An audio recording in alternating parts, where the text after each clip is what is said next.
De la semaine écoulée, deux marchés ont été rasés complètement. Il s'agit du marché Missebo de Cotonou et celui de Kokokodji. Alors, ça fera objet des discussions sur ce plateau. Amis téléspectateurs et auditeurs de la 102.3, vous pourrez intervenir sur ces actions du gouvernement qui visent à qui vise à mettre de nouvelles infrastructures à la portée des marchands et des commerçants de ces marchés-là. Alors, Hugues Hector Zogo, votre lecture. Oui, je voudrais dire félicitations à nos compatriotes qui se retrouvaient au niveau de ces marchés-là et qui très tôt ont pris à cœur le message lancé par le gouvernement à travers la NAGEM, parce qu'il y a quand même eu plusieurs semaines de sensibilisation. Il y a eu des rencontres entre la NAGEM et donc les responsables de ces marchés-là, en tout cas avec la plupart des marchés de notre pays, où on leur demandait les différentes étapes, on leur expliquait les différentes étapes à pouvoir suivre, la période où les marchés devaient être à la limite rasés, on en parlait, et donc chacun savait à quoi s'en tenir. Le gouvernement aussi a pu faire l'effort de construire de marchés modernes, et donc ces marchés-là sont meilleurs par rapport à ceux qui devraient être rasés. La seule chose qui était attendue donc de chaque marchand, c'était de pouvoir se faire enregistrer pour obtenir sa place au niveau de la nouvelle infrastructure marchande. Dieu merci, on s'est rendu compte que beaucoup Je crois que ont pu nous respecter. avons un téléspectateur en ligne. Téléspectateur en ligne, bonjour. Oui, bonjour Carole.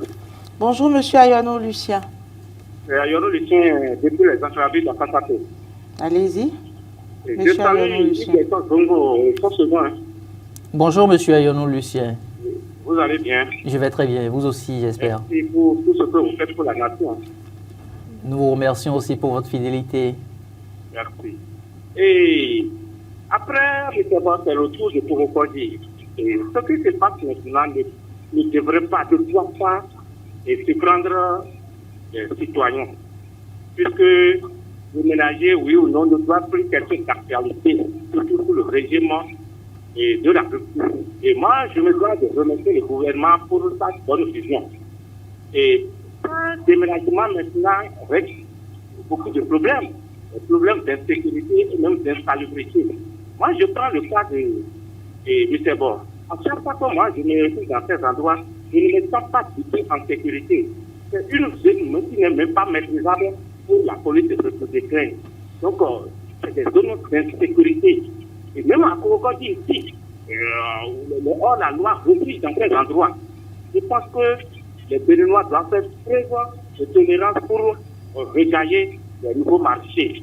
Et là où moi, je dois parler, je dois m'adresser au gouvernement et de prendre en compte tous les occupants et aussi tenir de leur pouvoir financier pour fixer les prix des boutiques.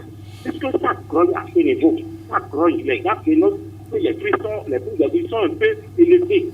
Ils doivent tenir compte et aussi prendre attention aux indigents pour ne pas encourager la vente à la sauvette. Merci beaucoup. Merci à vous, monsieur Ayano Lucien.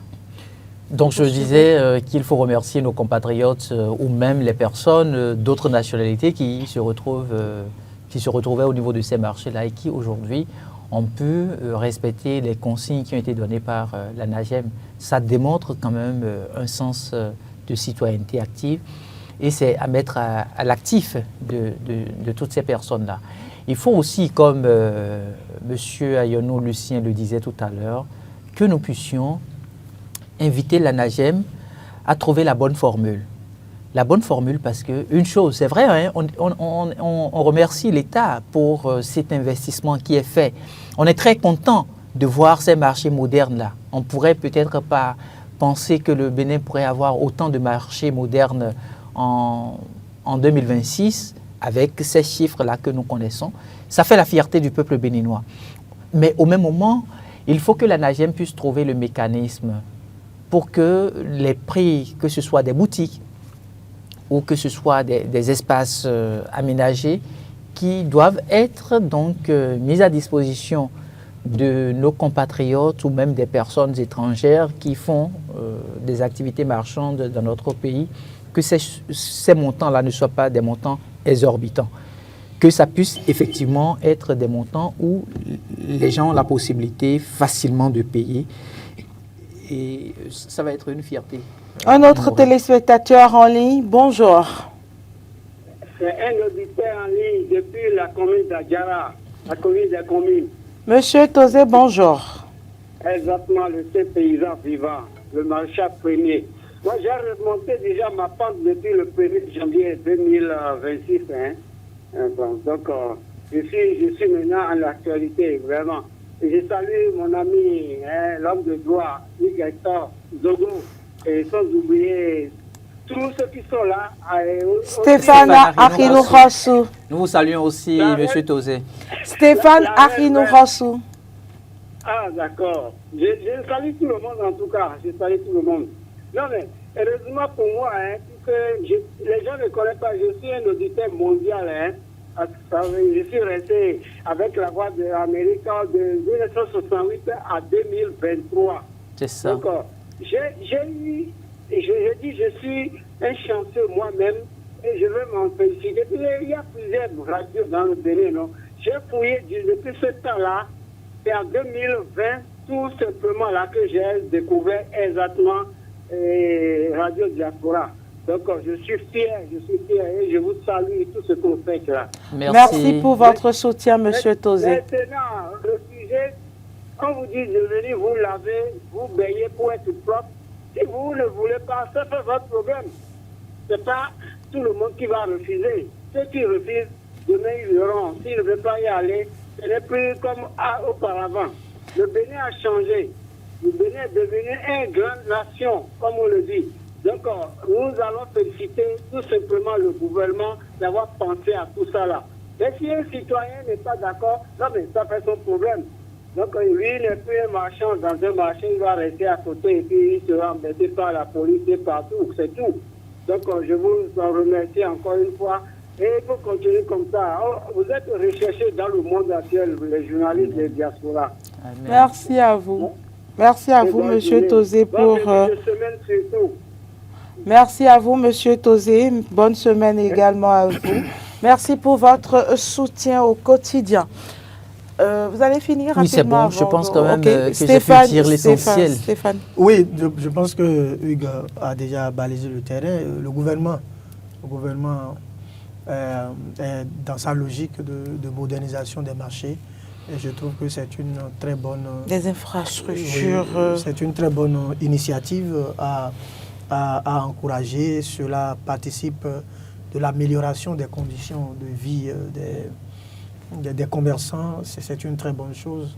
Maintenant, c'est que moi, je voudrais lancer un coup de cœur. Je ne sais pas si c'est deux coups. Mais je veux dire d'abord que dans la mise en œuvre de cette politique-là, de cette stratégie-là, il faut quand même qu'une plateforme d'échange avec les acteurs soit mise en place pour que, à l'application, on n'ait pas l'impression qu'ils ne sont pas associés ou qu'ils donnent l'impression qu'ils ne sont pas associés. Parce que souvent, il y a quand même un certain nombre de plaintes. Il y a un certain nombre de plaintes que l'ANAGEM doit quand même prendre en compte pour éviter, parce qu'on ne peut pas faire le bonheur des gens à la place contre eux. Donc, je pense quand même que cette question-là est réglée. Il faut pouvoir... Cette question est réglée au niveau de chaque marché. Il y a un représentant ou une représentante de l'ANAGEM. Bon, donc ça veut dire qu'il y a un problème de communication alors entre ces responsables-là et les commerçants. Et les populations. Parce que moi, je en réalité, je ne veux pas comprendre. Je vous explique. Oui, je viens. Sauf si c'est de la mauvaise foi des commerçants. Sinon, je ne veux pas comprendre qu'il y ait un représentant et qu'on ait établi un chronogramme suivi d'une communication et que le jour-là, les gens se mettent à dire non, qu'ils n'ont pas été informés. Non, en fait, je vous explique ce qui se passe. À temps. C'est que dans l'opinion publique, ça donne l'impression que cela n'a pas été planifié. Il faut pouvoir travailler à vous savez, de par le passé, oui. Au niveau des anciens marchés, il y avait celles-là qu'on appelait les présidents de marché. Oui. D'accord? Et les présidents de marché sont des personnes très puissantes. Elles sont même plus puissantes que nos chefs quartiers, hein, parce que c'est des femmes très aguerries. J'en connais d'ailleurs. Voilà, donc, aujourd'hui, avec la NAGEM, on a pu briser ce mythe-là. Vous êtes au marché comme toutes vos consoeurs. Vous n'avez pas un droit sur les autres. Il y a certes des représentantes parmi elles qui pourront discuter avec la NAGEM et remonter les informations. Mais vous n'exercez plus en tant que présidente. Donc le fait que le titre de présidente soit aujourd'hui mis de côté, ça gêne un peu. Donc il faut créer la stratégie, il faut mettre en place une stratégie pour faire comprendre que oui, ça ne fonctionne pas et pour que ça fonctionne, il faut qu'on retourne à l'ancien système. Je crois que c'est ce qui se passe. Sinon, c'est très bien organisé. Téléspectateurs en ligne, bonjour. Dernier appelant d'ailleurs. Allez-y, à qui avons-nous l'honneur, s'il vous plaît? C'est M. Soulé, Zachary à l'appareil. Monsieur Soulé, depuis Paris. Oui, exactement. Allez-y pour votre intervention.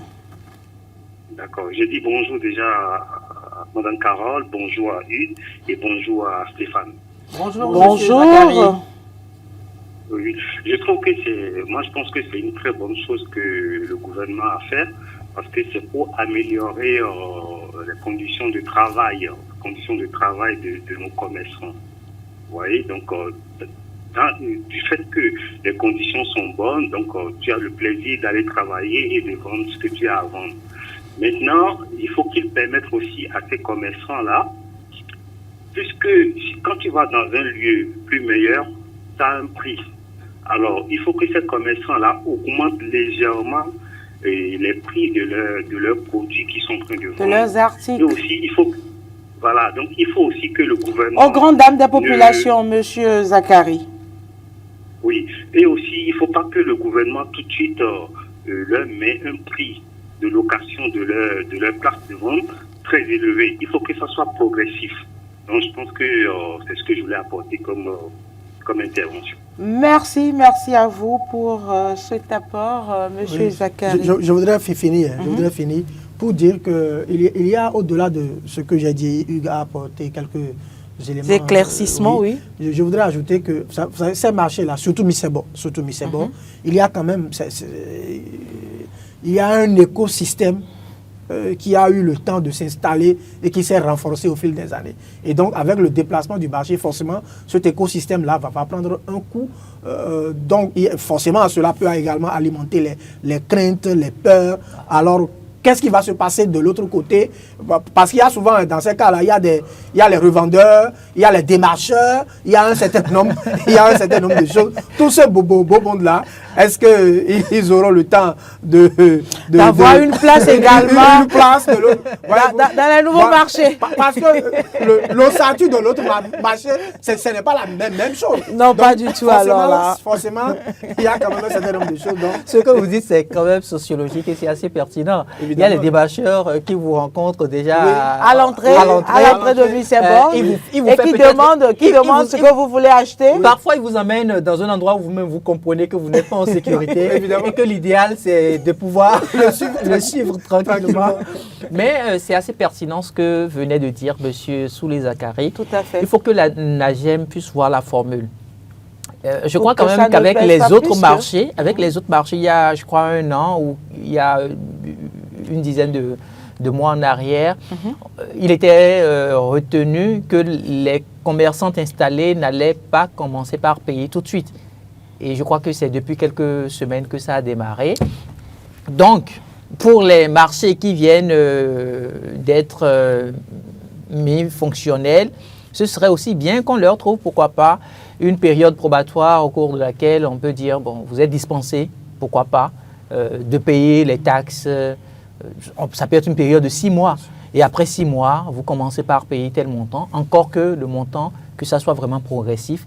Parce que quand les bonnes dames vont prendre goût à ce nouveau cadre de vie et pourront mieux découvrir qu'elles sont plus à l'aise à pouvoir vendre au niveau de ces marchés-là. Vous allez voir systématiquement, elles-mêmes vont pouvoir débourser. Et vivement que les acheteurs ruent vers ces nouveaux marchés afin également de faciliter la tâche. Ça va pouvoir s'imposer parce que n'oubliez pas, il y a une loi qui a été votée. C'est vrai que ce n'est pas encore mis en application, mais il y a une loi qui a été votée et qui empêche même les propriétaires d'avoir des boutiques installées au niveau des maisons. De la maison. On va revenir peut-être sur la question. Le sujet. Merci Hugues Hector Zogo, merci Stéphane Arinou Khansou, merci aux téléspectateurs de nous avoir suivis. Je n'oublie pas les amis auditeurs et auditrices de la 102.3 et les internautes également. Très belle journée et très bonne semaine de travail à chacun et à tous.